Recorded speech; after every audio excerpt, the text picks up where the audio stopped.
Evet arkadaşlar, Allah 5 dakika oldu. O zaman hemen gelin slime'ımızı bakalım. Ve yağımızı alıyoruz.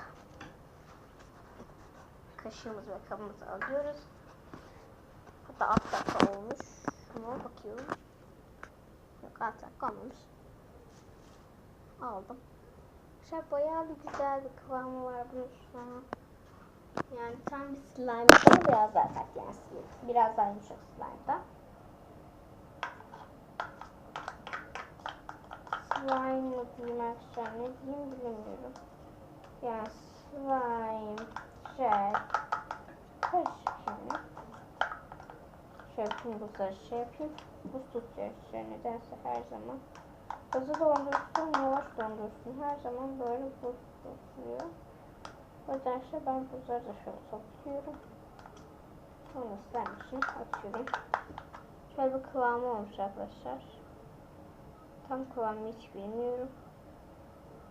Yani ama olmuş yani bayağı. Şimdi kabımın içine boşaltıyorum. Kabım burada. Ben kamerayı şöyle biraz yapayım. Çok düşmesin.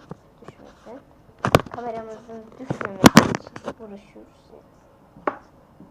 Kabım, slime'ım ve döküyoruz.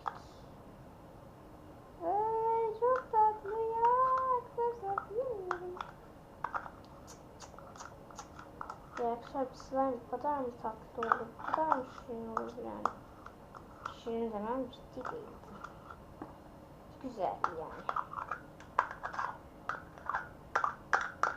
Bu da ciddi değildi. Çok tatlı ya gerçekten.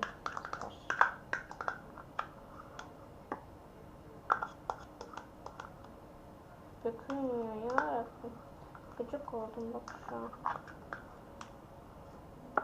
Bana kıymadı ve resmen. Arkadaşlar şöyle bir şey. Şarvalaydı billahi de bu oldu. Elime de yapışmıyor arkadaşlar. Gelin bu müjdeyi annemize verelim. Bebeğimizi de alalım.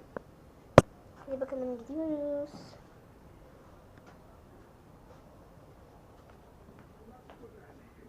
Anne. Videodayım. Bak sana da slime'ı göstereceğim.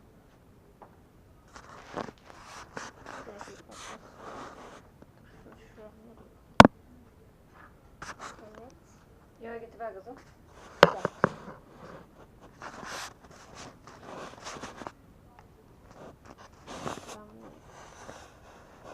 Ben şu bebeği al.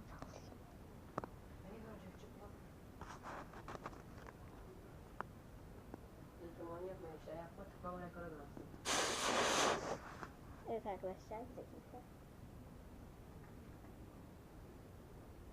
Tamam hadi. Evet arkadaşlar, şimdi bunu elime alacağım. Anneme de gösterdim.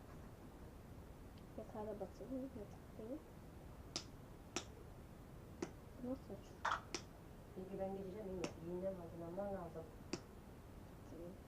Bir dakika arkadaşlar. Orada dökersin, olmazsa yapsana. Bir dakika arkadaşlar. Bir dakika arkadaşlar, seni kim yapıyorsa.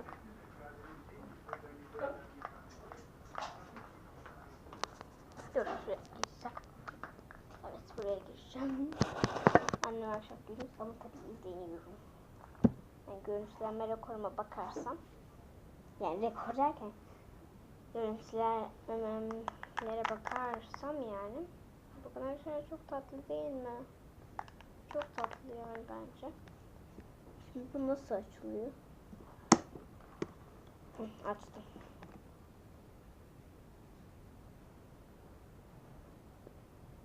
Biraz şöyle arkadaşlar elimize döküyoruz ama çok az. Arkadaşlar bu yağ olduğu için direkt elimize, ben 4 damla şey yaptım. Şöyle güzelce elimizin üstüne altına güzelce yayıyoruz. Ben akşam bayağı bir döküyorum. Şöyle tersine sürüyorum. Ne? Tıkladı yani. Anladım. Batarsın. İşini bitirdi, bile dayanır şu. Tamam. Ben burada uçtum. Evet arkadaşlar. Ellerimi yağladım. bebek yağıyla elime alacağım.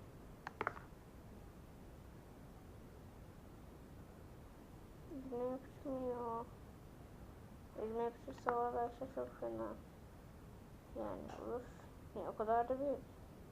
Oynuyoruz yani. Arkadaşlar. Yani olmasını çok istiyorum. Yapanlara da hayran kalıyorum. Ben yapamayınca nasıl yapıyorlar lütfen yorumlara yazsınlar. Yani direkt arkadaşlar elime döküyorum ben bunu. Aa, buz gibi. Çocuk buz gibi ya çocuk. Şarkı olmadı. Olmadı. Şarkıya bağladım. Her neyse yani bakın şöyle. Güzel kıvam tutturdum olmadı ama olsun. Yani güzel oldu diye düşünüyorum. Yani kıvamı çok güzel. Arkadaşlar böyle mesela olmayan slime'larımı olan slime'larımla birleştiriyorum. Tabii hiç olan slime'ım olmadığı için öyle bir sıkıntımız var. Yani lütfen slime yapanlar yorumlara yazsınlar. Yani ne yapıyorlar, ne ediyorlar yazsınlar. Çünkü arkadaşlar olmuyor. Elime yapışıyor. O kadar bir de arkadaşlar yani elimi yağladım. Belki bana yapışmaması lazımdı. Ben öyle biliyorum. Tamam anne. Annemin diyorlarını duyuyorsunuzdur. Hayır arkadaşlar ya olmalıydı bu. Pikachu. Olsun. Böyle yani parmakla oynamak da güzel oluyor yani. Ne olursa olsun güzel oluyor yani slime oynamak. Neyse ellerim böyle oldu. Abone olmayı, like atmayı ve yorum yazmayı unutmayın. Biz tekrar edeceğiz. Ellerimle görüşürüz. Görüşürüz de ben.